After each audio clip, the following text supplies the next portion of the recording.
এয়া আকাশবাণী গুৱাহাটীৰ মহাবাহু এতিয়া বাতৰি শুনিবলৈ পাব।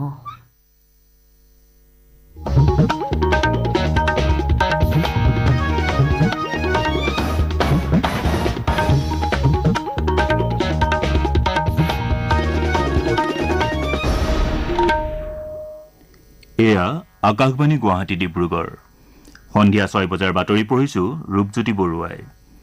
লোকসভা নিৰ্বাচনৰ ফলাফলৰ পাছতেই এনডিএ আৰু আইএনডিএ মিত্ৰজোঁটৰ চৰকাৰ গঠনক লৈ জল্পনা কল্পনা অব্যাহত আছে। এই সন্দৰ্ভত আলোচনাৰ বাবে এনডিএৰ মিত্ৰ দলসমূহৰ এখন গুৰুত্বপূৰ্ণ বৈঠক নতুন দিল্লীৰ প্ৰধানমন্ত্ৰী নৰেন্দ্ৰ মোদীৰ বাসগৃহত অব্যাহত আছে। এই বৈঠকত বিজেপিৰ লগতে মিত্ৰ দলসমূহৰ শীৰ্ষ নেতাসকলে প্ৰধানমন্ত্ৰী নৰেন্দ্ৰ মোদীৰ নেতৃত্বত তৃতীয়বাৰৰ বাবে চৰকাৰ গঠনৰ পৰিকল্পনা কৰিছে। বৈঠকত তেলেগু দেশম পাৰ্টীৰ মুৰব্বী এন চন্দ্ৰবাবু নাইডু, জনতা দল ইউনাইটেডৰ মুৰব্বী আৰু বিহাৰৰ মুখ্যমন্ত্ৰী নীতিশ কুমাৰ, লোক জনশক্তি দল ৰামবিলাস গোটৰ মুৰব্বী চিৰাগ পাছোৱান আৰু অন্যান্য মিত্ৰ দলৰ নেতাসকলৰ লগতে বিজেপিৰ শীৰ্ষ নেতাসকলে অংশ লৈছে। ইপিনে আইএনডিএ মিত্ৰজোঁটৰ নেতাসকল নতুন দিল্লীত কংগ্ৰেছৰ সভাপতি মল্লিকাৰ্জুন খাৰ্গেৰ বাসগৃহত উপস্থিত হৈছে। তেওঁলোকেও নতুন চৰকাৰ গঠনৰ কৌশল সন্দৰ্ভত আলোচনাত মিলিত হ'ব। ৰাষ্ট্ৰপতি শ্ৰীমতী দ্ৰৌপদী মুৰ্মুৱে আজি বিদায়ী মন্ত্ৰীসভাৰ সদস্যসকলৰ সন্মানাৰ্থে ৰাষ্ট্ৰপতি ভৱনত নৈশভোজৰ আয়োজন কৰিছে।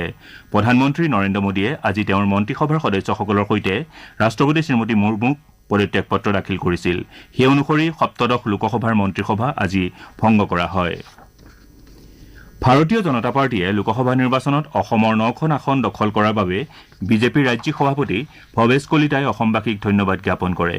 বাজপেয়ী ভৱনত আজি অনুষ্ঠিত এখন সংবাদমেলত বিজেপিৰ ৰাজ্যিক সভাপতি শ্ৰী কলিতাই লগতে মিত্ৰজোঁটৰ আন ৰাজনৈতিক দলকো ধন্যবাদ জ্ঞাপন কৰে। তেওঁ লগতে কয় যে 2026 চনত বিধানসভা নিৰ্বাচনত বিজেপিয়ে 100+ লক্ষ্যৰে অৱতীৰ্ণ হ'ব। ৰাজ্যৰ 5টা বিধানসভা সমষ্টিত হ'বলগীয়া উপ নিৰ্বাচন সন্দৰ্ভত কেন্দ্ৰত চৰকাৰ গঠনৰ পাছতে আলোচনা কৰা হ'ব বুলি তেওঁ জানিবলৈ দিয়ে। ইপিনে অসম প্ৰদেশ কংগ্ৰেছ কমিটিৰ সভাপতি ভূপেন বৰাই নিৰ্বাচনী ফলাফলৰ পাছতে ৰাইজক ধন্যবাদ জ্ঞাপন কৰে। আশা কৰা অনুযায়ী আসন লাভ নকৰিলেও এই নিৰ্বাচনত কংগ্ৰেছৰ নৈতিক জয় হোৱা বুলি শ্ৰী বৰাই প্ৰকাশ কৰে। 2026 চনৰ বিধানসভা নিৰ্বাচনত বিজেপিক প্ৰতিহত কৰিবৰ বাবে আঞ্চলিক দলসমূহক বিৰোধী ঐক্যমঞ্চত যোগ দিবলৈ তেওঁ লগতে আহ্বান জনায়। যোৰহাট লোকসভা সমষ্টিৰ নৱনিৰ্বাচিত সাংসদ গৌৰৱ গগৈয়ে আজি মাজুলীবাসী আৰু দলীয় নেতাকৰ্মীক ধন্যবাদ জনায়। মাজুলীৰ ৰাজীৱ ভৱনত জিলা কংগ্ৰেছ আৰু যুৱ কংগ্ৰেছৰ বিষয়ববীয়াৰ পৰা সম্বৰ্ধনা গ্ৰহণ কৰি মাজুলীৰ পৰাই 2026ত দিছপুৰ দখলৰ পণ গ্ৰহণ কৰা হ'ব বুলি শ্ৰী গগৈয়ে প্ৰকাশ কৰে। তেওঁ লগতে মাজুলীৰ বিজেপি বিধায়ক ভুৱন গামক সমালোচনা কৰে। চলিত মাহটো ৰাজ্যখনত মেলেৰিয়া প্ৰতিৰোধী মাহ হিচাপে পালন কৰা হৈছে। এই উপলক্ষে শোণিতপুৰ জিলা স্বাস্থ্য বিভাগে জিলাখনত সজাগতাৰ কাৰ্যসূচী লোৱাৰ লগতে 49,484টা তেজৰ নমুনা সংগ্ৰহ কৰিছে।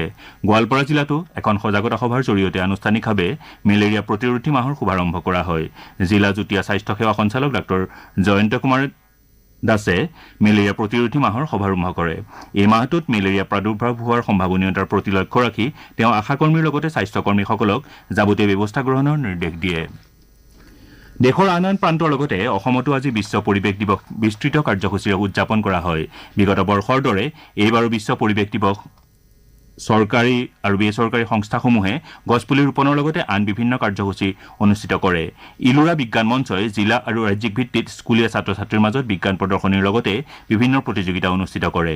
আকাশবাণী গুৱাহাটী কেন্দ্ৰই আজি বিশ্ব পৰিৱেশ দিৱস উপলক্ষে মঙলদৈ টাউন হাইস্কুলত এটা পৰিৱেশ সজাগতা অনুষ্ঠানৰ আয়োজন কৰে। এই উপলক্ষে বক্তৃতা অনুষ্ঠানৰ উপৰি ছাত্ৰ ছাত্ৰীসকলৰ মাজত ৰচনা লিখা, পোষ্টাৰ অংকন আৰু কুইজ প্ৰতিযোগিতা অনুষ্ঠিত কৰে। ইপিনে গোৱালপাৰা, তামুলপুৰ, বৰপেটা, যোৰহাট, তিনিচুকীয়া, শিৱসাগৰ, কোকৰাঝাৰ, মৰিগাঁও, কামৰূপ মহানগৰ, দৰং, বাক্সা আদি বিভিন্ন জিলাত বিশ্ব পৰিৱেশ দিৱস উদযাপন কৰা হয়। যোৰহাট আৰক্ষীয়ে বিশ্ব পৰিৱেশ দিৱস উপলক্ষে জিলাখনৰ বিভিন্ন আৰক্ষী থানা আৰু চকীত গছপুলি ৰোপণ কাৰ্যসূচী অনুষ্ঠিত কৰে। জিলা আৰক্ষী অধীক্ষক শ্বেতাং মিশ্ৰই যোৰহাট সদৰ থানাৰ চৌহদত গছপুলি ৰোপণ কাৰ্যসূচীৰ শুভাৰম্ভ কৰে। জিলাখনৰ মৰিয়নি, তিতাবৰ, টিয়ক আৰক্ষী চকীত গছপুলি ৰোপণ কৰা হয়।